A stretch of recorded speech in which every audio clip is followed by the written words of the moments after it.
La présentation de la correction de l'exercice 34, page 148. Donc ici, vous avez deux fonctions qui sont représentées sur un graphique et il s'agit ici de déterminer laquelle pourrait correspondre à la fonction, laquelle pourrait correspondre à sa dérivée. Voilà. Donc ce qui va être important, c'est de se dire, ben voilà, quand on connaît la dérivée, on étudie son signe et grâce à son signe, on connaît les variations de la fonction. Donc ce sont les éléments que l'on va essayer de remarquer. Voilà sur nos graphiques. Alors, on va commencer avec la courbe qui est en vert ici. La courbe qui est en vert, eh bien, si vous remarquez, par exemple, sur le secteur que je suis en train de vous entourer en rouge, là, la courbe en vert, elle est en dessous de l'axe des abscisses. Et si elle est en dessous de l'axe des abscisses, ça veut dire qu'elle est négative.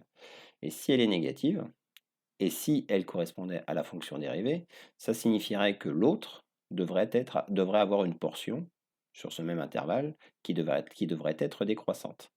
L'autre, bah, c'est C2 ici qui est tout le temps croissante. Voilà. Donc là, déjà, ça nous pose un problème, cette situation. Donc ça veut dire que visiblement, ce serait plutôt l'inverse. Alors on va regarder tout de même si l'inverse, c'est possible ou pas. Donc, si on regarde la fonction C2 comme étant la dérivée, eh bien, on remarque que jusqu'à cette petite marque-là, qui approximativement est égale à moins 0,5, eh bien, la fonction C2, elle est en dessous de l'axe des abscisses, donc elle est du côté des nombres négatifs. Donc jusqu'à avant moins 0,5, C2 est négatif, ce qui veut dire que dans ce cas-là, si c'était la dérivée, la fonction serait décroissante avant moins 0,5. Et si vous regardez la courbe verte, eh bien c'est bien le cas. Vous avez bien une portion ici qui, jusqu'à moins 0,5, est décroissante. Voilà, ça veut dire que c'est cohérent. À partir de moins 0,5, pardon, C2 bascule du côté des nombres positifs et C1 devient croissante. Donc tout ça, c'est très cohérent. Ça veut dire que, eh bien, ici, C1, alors, excusez-moi, ça veut dire que C1 va être associé à la fonction et que C2 va être associé à sa dérivée.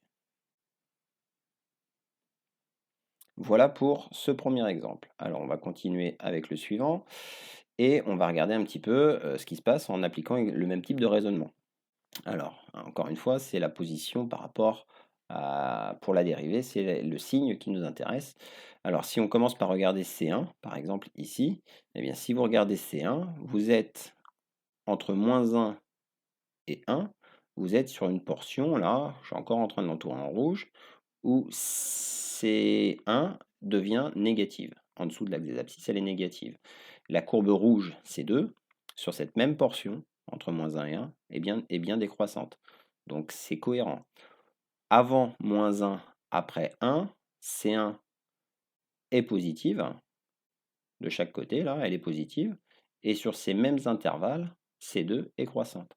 Donc ça veut dire qu'on a fait l'association, ça veut dire qu'ici C1, ce qui nous a intéressé, c'est son signe, donc c'est la dérivée. Et dans ce cas-là, C2, c'est bien la fonction. Voilà pour cet exemple. Alors, pour le dernier, eh bien, on va reproduire encore une fois le même type de raisonnement. Alors, on va regarder ce qui se passe. C1, par exemple, si vous prenez la courbe C1, elle est toujours au-dessus de l'axe des abscisses. Donc, étant toujours au-dessus de l'axe des abscisses, elle est toujours du côté des nombres positifs. Donc, si elle est toujours du côté des nombres positifs, ça voudrait dire que si c'était la dérivée, ça se traduirait pour la fonction à une fonction croissante. Et si vous regardez C2, elle est tout le temps croissante. Ça veut dire que ici, on peut considérer que C1 pourrait être associé à la dérivée, parce qu'on a étudié son signe, et dans ce cas-là, C2 serait associé à la fonction. Voilà.